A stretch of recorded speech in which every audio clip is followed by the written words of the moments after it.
अस्सलाम वालेकुम। आज का हमारा टॉपिक है 9th class chemistry chapter number 1। उसका टॉपिक है एवोगैड्रो नंबर। हमने पिछले लेक्चर में टॉपिक पढ़ा था टाइप्स ऑफ मॉलिक्यूल के बारे में और आज हम पढ़ेंगे एवोगैड्रो नंबर के बारे में। सबसे पहले हम बात करते हैं कि एवोगैड्रो नंबर आया क्यों था, एवोगैड्रो नंबर क्यों डिस्कवर हुआ था। आगे जाने से पहले काइंडली चैनल को सब्सक्राइब कर लीजिएगा ताकि आपको मेरी बाकी वीडियोस भी मिल सकें। एवोगैड्रो हमने बात करते हैं एक सब्सटेंस की। कोई भी कंपाउंड है, कोई भी सब्सटेंस है, वो किससे मिलके बना होता है? एटम्स, मॉलिक्यूल्स और फॉर्मूला यूनिट्स, इनसे मिलके एक सब्सटेंस, एक कंपाउंड बनता है। किससे मिलता है? एटम्स से, मॉलिक्यूल्स और फॉर्मूला यूनिट्स, इनसे सब्सटेंस मिलके बनता है। एक सब्सटेंस के अंदर बहुत सारे एटम्स मौजूद होते हैं, बहुत सारे मॉलिक्यूल्स मौजूद होते हैं जिनको हम काउंट नहीं कर सकते। इनके इतने ज़्यादा एटम्स, इतने ज़्यादा मॉलिक्यूल्स और इतने ज़्यादा फार्मूला यूनिट्स मौजूद होते हैं कि हम उनको काउंट नहीं कर सकते। ठीक है, उनकी काउंटिंग पॉसिबल नहीं है। इन पार्टिकल्स की, ये क्या है? पार्टिकल्स हैं। पार्टिकल्स में क्या क्या चीज़ें आ रही हैं? एटम्स आ रहे हैं, मॉलिक्यूल्स आ रहे हैं, फार्मूला यूनिट्स आ रहे हैं। इन पार्टिकल्स को हम काउंट नहीं कर सकते। इन नंबर्स को की काउंटिंग के लिए कौन सा नंबर आया था? वो है एवोगैड्रो नंबर। एक सब्सटेंस के अंदर कितने एटम्स, कितने पार्टिकल्स मौजूद हैं, उनको किस तरह से मेजर किया गया, किस तरह से काउंट किया गया? Bye Avogadro number.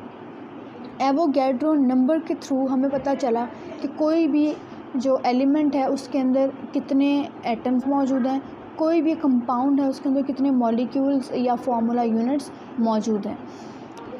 Avogadro number का सिंबल होता है Na, N और नीचे कैपिटल A। नीचे स्मॉल a कभी नहीं आता, नीचे कैपिटल A आता है। N के बॉटम में आता है capital A। Na is the symbol of Avogadro number.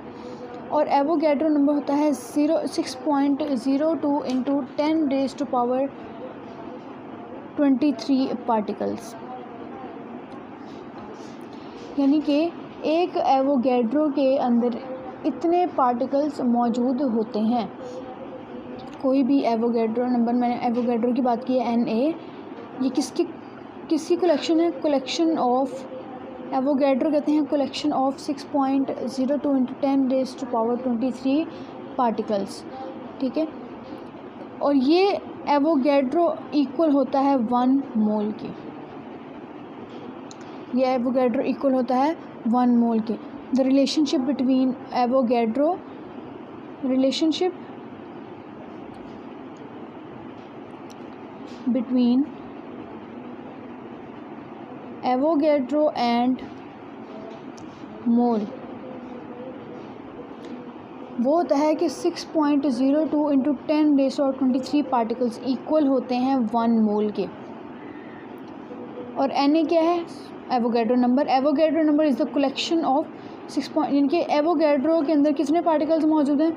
6.02 into 10⁻23। और वो पार्टिकल्स कितने मोल्स के इक्वल होते हैं 1 मोल इक्वल। यानी कि इतने नंबर ऑफ़ पार्टिकल्स, इतने नंबर ऑफ़ एवोगैड्रो किसके इक्वल होता है? 1 मोल की। ये रिलेशनशिप है between Avogadro and mole. For example अगर मैं बात करूँ, एक कार्बन एटम है। क्या है? एक कार्बन एटम या 1 मोल ऑफ कार्बन। मैंने क्या बात की है? 1 मोल किसके इक्वल है? 6.02 इंटू 10⁻23 पार्टिकल्स के या एटम्स के। अब 1 मोल ऑफ कार्बन, उसके अंदर कितने एटम्स मौजूद होंगे? 1 मोल ऑफ कार्बन के अंदर कितने एटम्स मौजूद होंगे कार्बन के? वो होंगे 6.02 इंटू 10⁻23 एटम्स ऑफ कार्बन। यानी कि 1 मोल ऑफ कार्बन के अंदर कितने एटम्स मौजूद हैं कार्बन के? वो है 6.02 इंटू 10⁻23 एटम्स। एटम्स क्या है? पार्टिकल ही है। ठीक है, इसी तरह से अगर हम बात करते हैं एक हाइड्रोजन की, 1 मोल ऑफ हाइड्रोजन वो किसके इक्वल है? वो इक्वल है 6.02 इंटू 10⁻23 एटम्स ऑफ हाइड्रोजन। ठीक है, 1 मोल किसके इक्वल है, कोई भी 1 मोल है किसके इक्वल होगा, वो 6.02 इंटू 10⁻23 पार्टिकल्स के इक्वल होगा। नेक्स्ट अब बात करते हैं, फॉर एग्जांपल है H2O। एग्जांपल है H2O। अब इस H2O के अंदर दो हाइड्रोजन मौजूद हैं और एक ऑक्सीजन मौजूद है। Water molecule is composed of 2 hydrogen and 1 oxygen. अब अगर हम बात करें 1 मोल ऑफ वाटर की, 1 मोल ऑफ H2O इक्वल है 6.02 इंटू 10⁻23 मॉलिक्यूल्स ऑफ H2O। जब हम एक एलिमेंट की बात कर रहे हैं, एक एलिमेंट की, तो वहाँ पर एटम्स का वर्ड यूज़ करेंगे। अगर हम मॉलिक्यूल यूज़ कर रहे हैं, कोई भी कंपाउंड यूज़ कर रहे हैं, तो हम यहाँ पर मॉलिक्यूल का वर्ड यूज़ करेंगे। और अगर हम कोई भी आयनिक कंपाउंड यूज़ कर रहे हैं तो हम दूसरी तरफ फार्मूला यूनिट लिखेंगे। यहाँ तक ये चीज़ क्लियर हो गई। 1 mole of H2O is equal to 6.02 into 10⁻23 molecules of H2O। अगर हम बात करें 1 मोल ऑफ NaCl तो वो इक्वल होगा 6.02 into 10⁻23 formula units of NaCl। यहाँ तक ये चीज़ क्लियर हो गई। अब हम बात करें अगर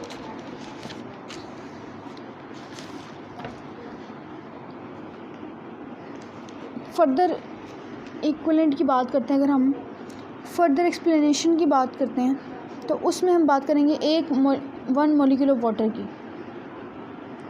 अगर मैं बात करूँ 1 मॉलिक्यूल ऑफ वाटर,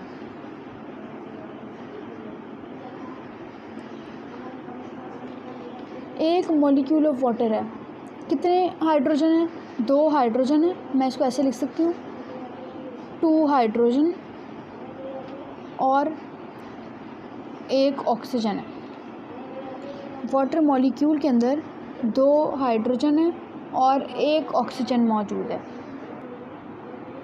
ठीक है, 2 एटम आ गए हाइड्रोजन के और 1 एटम आ गया किसका, ऑक्सीजन का, इन 1 मॉलिक्यूल ऑफ वाटर में।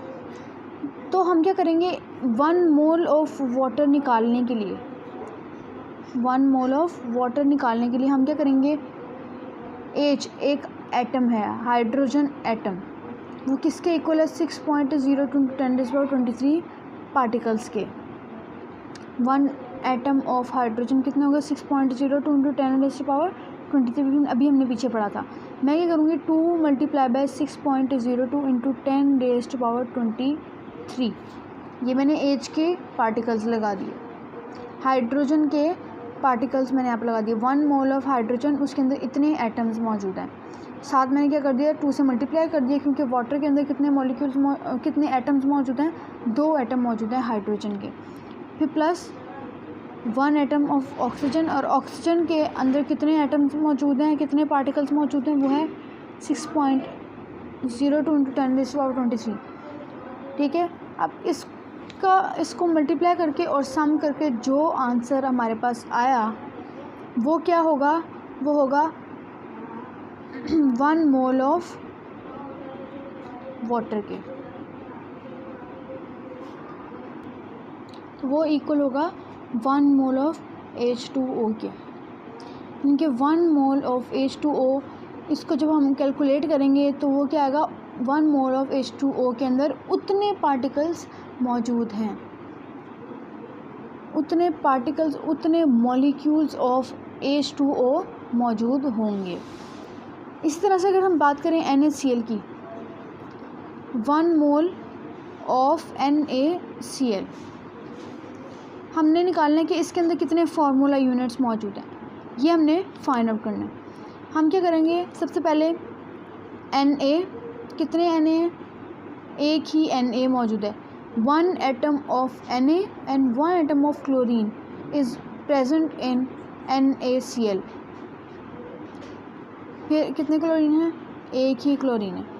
ये Na, इसके अंदर कितने एटम्स मौजूद हैं Na के, वो है 6.02 इंटू 10⁻23 पार्टिकल्स ऑफ सोडियम।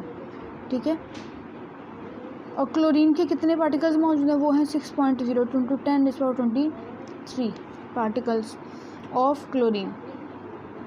जब हम इसको मल्टीप्लाई करेंगे और सम करेंगे तो ये हमारे पास आता है 12.04 × 10⁻23, यानी कि इतने फार्मूला यूनिट्स मौजूद हैं किसमें, 1 मोल ऑफ NaCl में।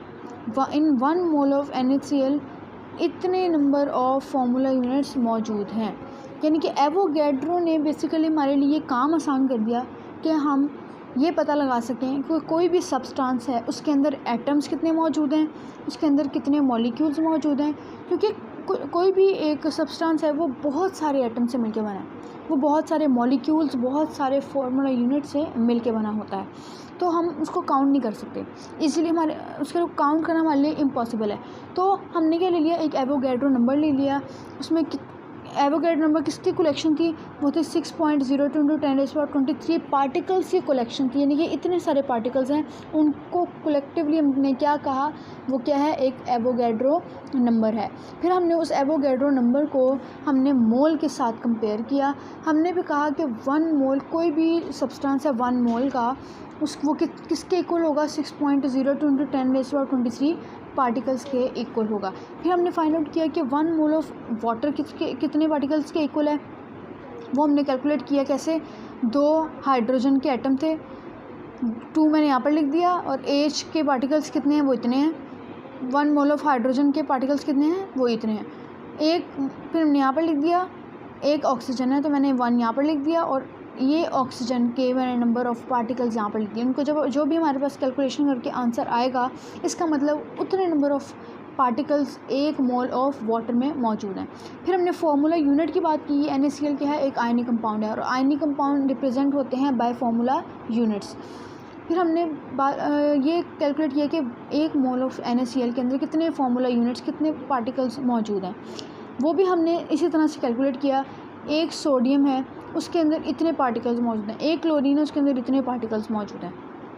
इनको जब हमने सामने किया तो किसके पार्टिकल्स आ गए, वो हमारे पास आ गए NaCl के। ये हमारा आज का लेक्चर था। अगर कहीं पर कन्फ्यूजन तो मुझे कमेंट में ज़रूर बताइएगा। Thank you.